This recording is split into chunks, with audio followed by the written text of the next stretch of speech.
Assalamualaikum warahmatullahi wabarakatuh. Tabi pun, sebelumnya izin memperkenalkan diri. Kami dari kelompok 1 dengan anggota Alvina Miranda, Artika Ramadana, Emilia Nafaza, Hardini Anggun, Justin, dan Siti Nurani izin mempresentasikan mengenai pemisahan dengan cara mekanis karena pengaruh gaya, karena pengaruh medan listrik, dan medan magnet berdasarkan berat jenis dan cara kristalisasi dan rekristalisasi. Untuk konten-konten yang akan dibahas, yang pertama ada pemisahan secara mekanis, yang kedua ada pemisahan karena pengaruh gaya, yang ketiga pemisahan karena pengaruh medan listrik dan medan magnet, yang keempat pemisahan berdasarkan perbedaan berat jenis, dan yang terakhir ada pemisahan dengan cara kristalisasi dan rekristalisasi. Untuk pembahasan pertama ada pemisahan secara mekanis. Jadi, dalam kimia dan teknik kimia, proses pemisahan digunakan untuk mendapatkan dua atau lebih produk yang lebih murni dari suatu campuran senyawa kimia. Secara mendasar, proses pemisahan dapat diterangkan sebagai proses perpindahan massa. Proses pemisahan sendiri dapat diklarifikasi menjadi proses pemisahan secara mekanis atau kimiawi. Pemisahan atau pemilihan jenis proses pemisahan yang digunakan itu tergantung pada kondisi yang dihadapi. Pemisahan secara mekanis dilakukan kapanpun memungkinkan karena biaya operasinya lebih murah dari pemisahan secara kimiawi. Untuk campuran yang tidak dapat dipisahkan melalui proses pemisahan mekanis seperti pemisahan minyak bumi, proses pemisahan kimiawi harus dilakukan. Pemisahan dengan metode mekanis merupakan pemisahan bahan dengan tetap mempertahankan fase bahan atau tidak mengalami perubahan fase bahan. Pemisahan bahan secara mekanis yaitu pengendapan, pengayaan, penyaringan atau filtrasi, dan ekstraksi. Yang pertama ada pemisahan dengan cara pengayaan. Pemisahan mekanik yang pertama adalah pengayaan. Pengayaan adalah metode pemisahan bahan berdasarkan ukuran dengan menggunakan gaya gravitasi dan getaran. Ayakan dapat berbahan logam, pelat logam berlubang, kain, dan lain-lain. Ukuran lubang ayakan ini berkisar 4 in sampai 400 mes. Contoh pengayaan adalah dalam pemisahan ukuran bahan pati dengan vibrating screen. Penggunaan ukuran ayaan ini tergantung dari ukuran bahan yang akan diayak. Kedua ada penyaringan atau filtrasi. Jadi, filtrasi adalah metode pemisahan untuk memisahkan zat padat dari cairannya dengan menggunakan alat berpori atau penyaring. Dasar pemisahan ini adalah dengan perbedaan ukuran partikel antara pelarut dan zat terlarutnya. Penyaring akan menahan zat padat dengan ukuran yang lebih besar dari pori saringan. Proses ini dilakukan dengan bahan yang berbentuk larutan cair. Hasil penyaringan disebut filtrat dan zat yang ditahan disebut residu. Contoh filtrasi adalah untuk membersihkan sirup dari kotoran yang ada pada gula. Contoh alat filtrasi adalah filter press. Penyaringan dibagi menjadi 3 golongan, yaitu ada penyaringan kue, kek, penyaringan penjernihan, dan penyaringan aliran silang. Penyaring kue memisahkan padatan dengan jumlah relatif besar sebagai suatu kue kristal atau lumpur. Seringkali penyaring ini dilengkapi peralatan untuk membersihkan kue dan untuk membersihkan cairan dari padatan sebelum dibuang. Penyaring penjernih membersihkan sejumlah kecil padatan dari suatu gas atau percikan cairan jernih, misalnya minuman partikel padat terperangkap di suatu dalam medium penyaring atau di atas permukaan luarnya. Penyaring penjernihan berbeda dengan penyaring biasa, yaitu memiliki diameter pori medium penyaring lebih besar dari partikel yang akan disingkirkan. Di dalam penyaring aliran silang, umpan suspensi mengalir dengan tekanan tertentu di atas medium penyaring. Nah, menurut prinsip kerja filtrasi itu dibedakan menjadi beberapa cara, yaitu yang pertama ada pressure filtration atau filtrasi yang dilakukan dengan menggunakan tekanan. Yang kedua ada gravity filtration, filtrasi yang cairannya mengalir karena gaya berat. Dan yang ketiga ada vacuum filtration, filtrasi dengan cairan yang mengalir karena prinsip hampa udara. Lalu pembahasan yang selanjutnya ialah pemisahan karena pengaruh gaya. Yang pertama ialah terkait dengan gaya gravitasi. Pemisahan secara gravitasi atau gravity separation merupakan operasi konsentrasi atau pemisahan satu mineral atau lebih dengan mineral lainnya yang memanfaatkan perbedaan nilai density berat jenis dari mineral-mineral yang akan dipisahkan. Lalu yang selanjutnya ialah gaya sentrifugasi.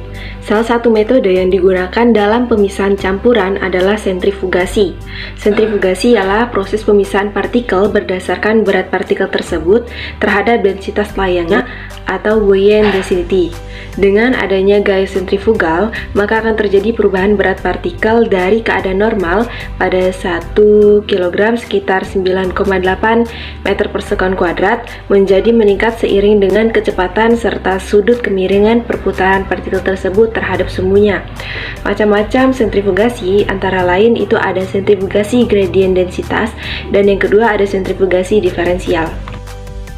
Materi selanjutnya, pemisahan karena pengaruh medan listrik dan medan magnet atau elektroforesis.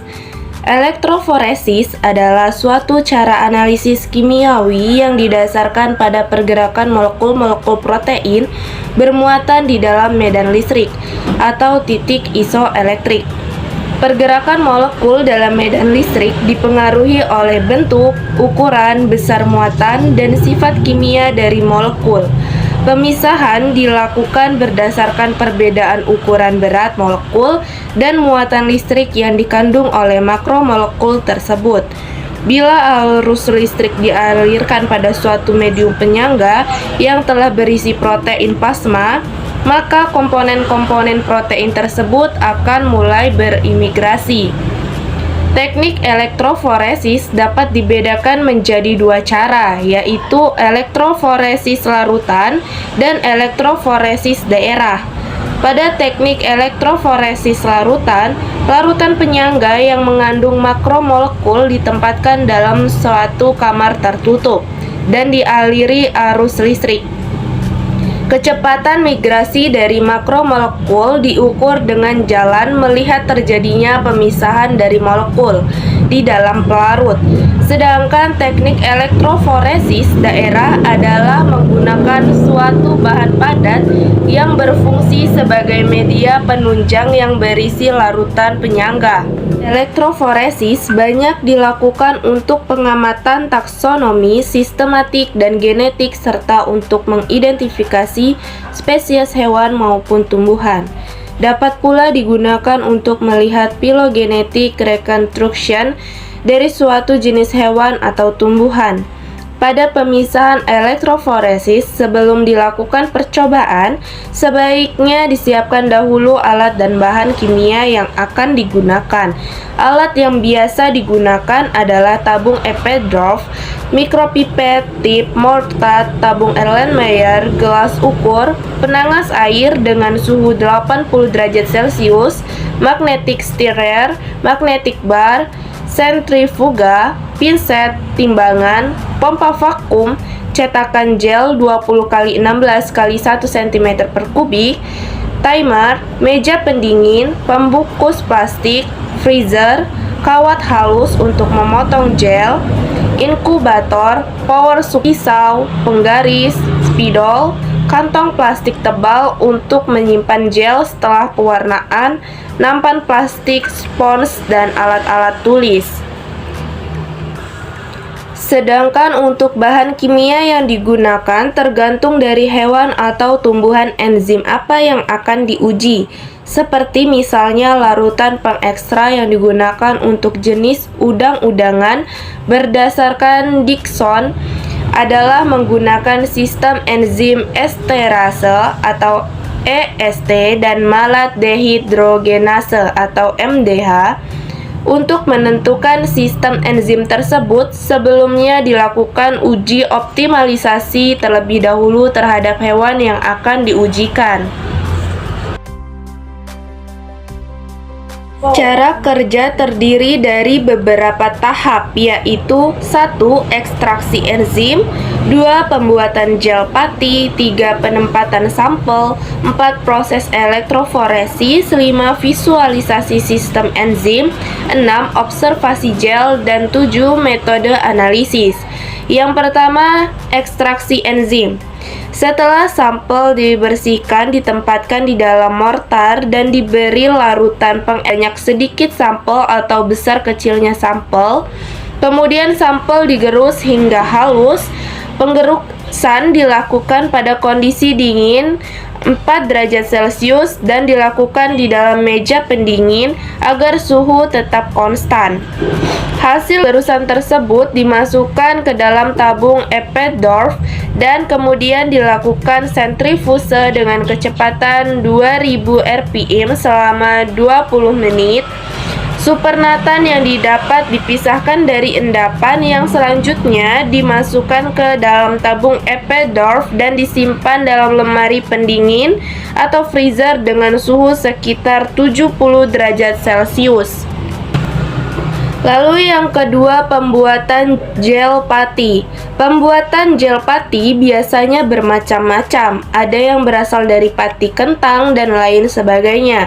Setelah ditentukan banyaknya pati, maka diberikan larutan buffer morphalin sitrat dengan pH 6,1 sebanyak 350 ml di dalam labu Erlenmeyer 1000 ml. Campuran tersebut kemudian dipanaskan dalam penangas air dengan suhu kurang lebih 80 derajat Celcius selama 25 menit. Panaskan lagi dengan magnetic bar dan diaduk dengan menggunakan magnetic stirrer selama 5 menit hingga mengental membentuk gel yang bening. Setelah gel mendidih, dilakukan pengisapan gelembung udara dengan cara diisap dengan water jet pump dan setelah dingin, gel dituangkan ke dalam cetakan gel yang berukuran 20 x 16 x 1 cm kubik hingga rata dan biarkan mengeras pada suhu kamar lebih kurang 60 menit. Lalu yang ketiga, penempatan sampel. Gel dilepaskan dari cetakan gel dengan cara mengiring keliling tepi gel dengan menggunakan pisau. Bagian ujung gel diiris kira 2 cm dari salah satu tepinya, yaitu dari arah kotada yang dipakai sebagai penyimpan ekstrak enzim. Ekstrak enzim yang akan diuji dikeluarkan dari freezer dan biarkan sebentar hingga mencair. Pengambilan ekstrak enzim dilakukan dengan cara mencelupkan kertas saring berukuran 6 x 15 mm ke ekstrak enzim. Potongan kertas saring yang telah berisi ekstrak enzim diletakkan dengan posisi tegak lurus ke celah irisan gel. Jarak antara celah 1 sampai 1,5 mm sebagai indikator adanya pergerakan, maka pada celah irisan gel tersebut diberikan sedikit biru bromfenol. Lalu yang keempat, proses elektroforesis. Gel yang telah siap kemudian diletakkan secara horizontal di atas kotak elektroforesis yang telah berisi larutan penyangga elektroda. Proses ini dilakukan di dalam lemari pendingin dengan suhu 4 derajat Celcius. Gel diiris menjadi beberapa lembar gel yang kemudian setiap lembar diletakkan dalam wadah plastik untuk selanjutnya diwarnai sesuai enzim yang akan dianalisis. Lalu yang kelima, visualisasi sistem enzim. Visualisasi sistem dilakukan dengan pewarna biokimia dengan komposisi yang telah ditentukan sebelumnya dan metode analisis. Dalam hal ini, cara menganalisa hasil pita dari elektroforesis tersebut sangat tergantung dari topik apa yang akan diteliti. Hasil visualisasi enzim berupa bintik atau noda yang disita atau band-morph. Macam pola pita dibedakan atas tipe pola pita yang terbentuk. Semua tipe pola pita yang terbentuk diinterpretasikan sebagai lokus isozim dan alel yang kemudian dijadikan dasar dalam pengukuran parameter-parameter yang ada dalam suatu populasi. Metode analisis dapat dilakukan dengan beberapa cara, misalnya metode analisis ekspresi alel atau metode analisis fenetik dan lain sebagainya.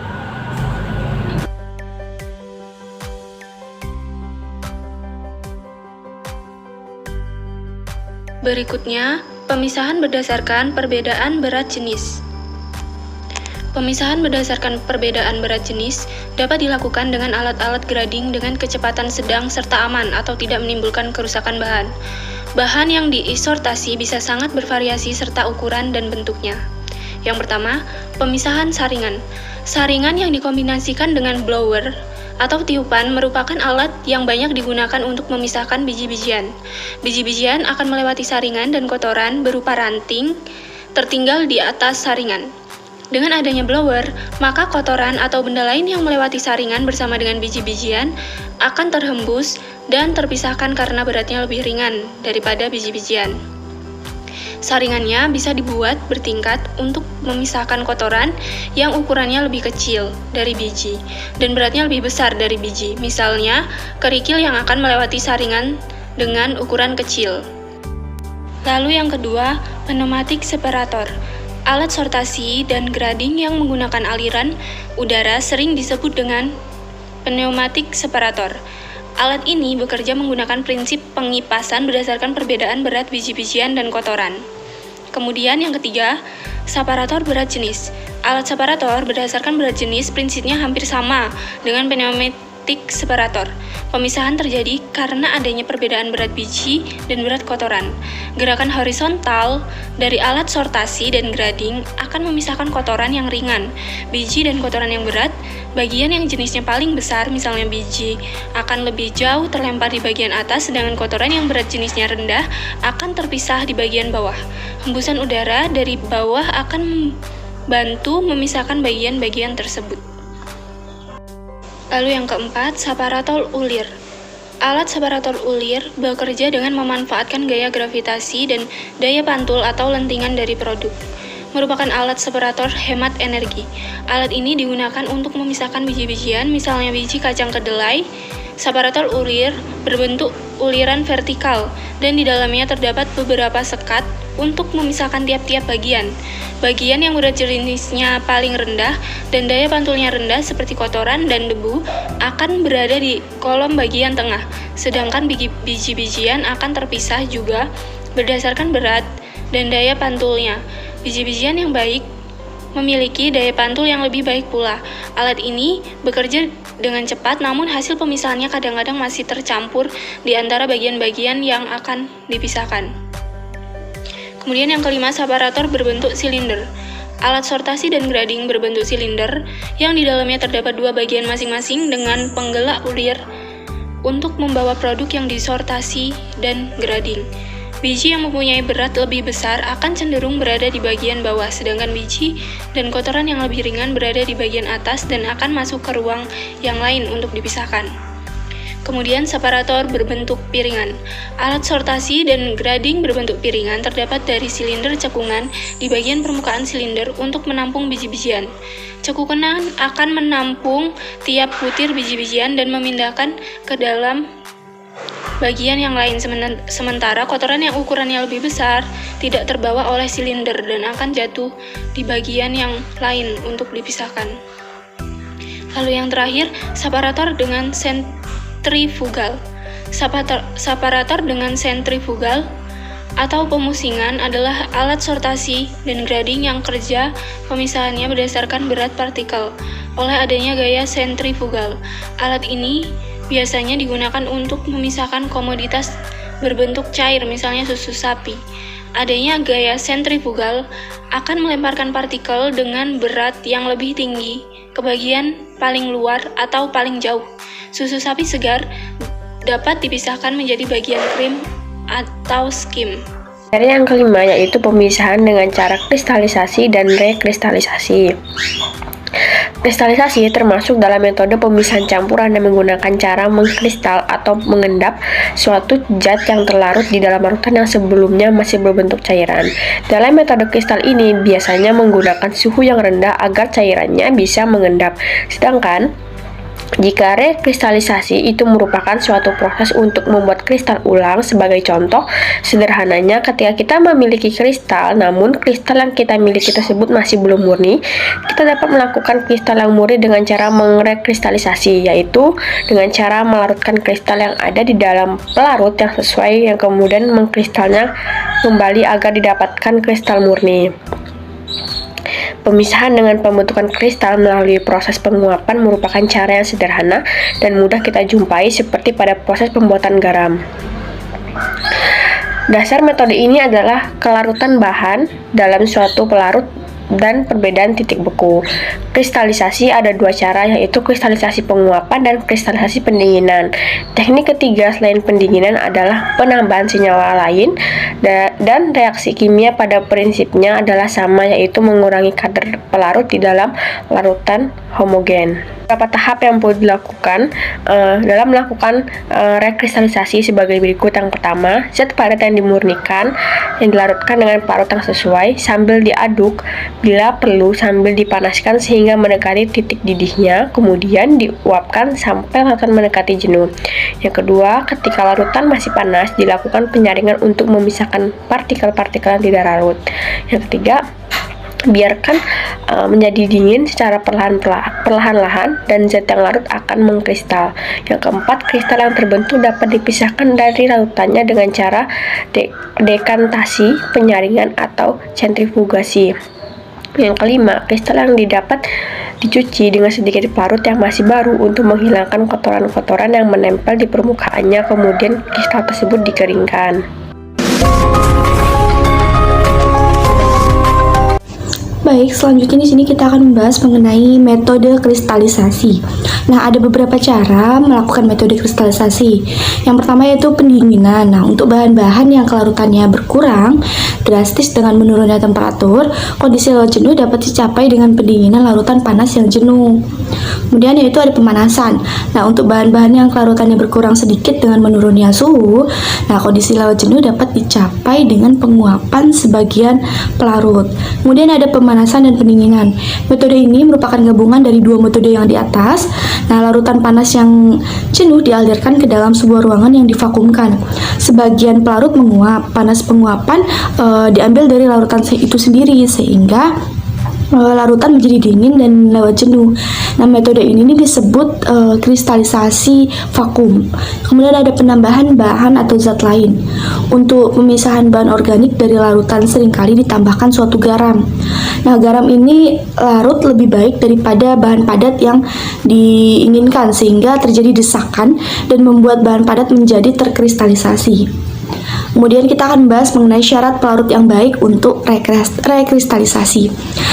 Yang pertama yaitu memiliki daya pelarut yang tinggi pada suhu tinggi dan daya pelarut yang rendah pada suhu rendah. Kemudian menghasilkan kristal yang baik dari senyawa yang dimurnikan. Kemudian dapat melarutkan senyawa lain, mempunyai titik didih relatif rendah atau mudah terpisah dengan kristal murni, dan juga pelarut tidak bereaksi dengan senyawa yang dimurnikan.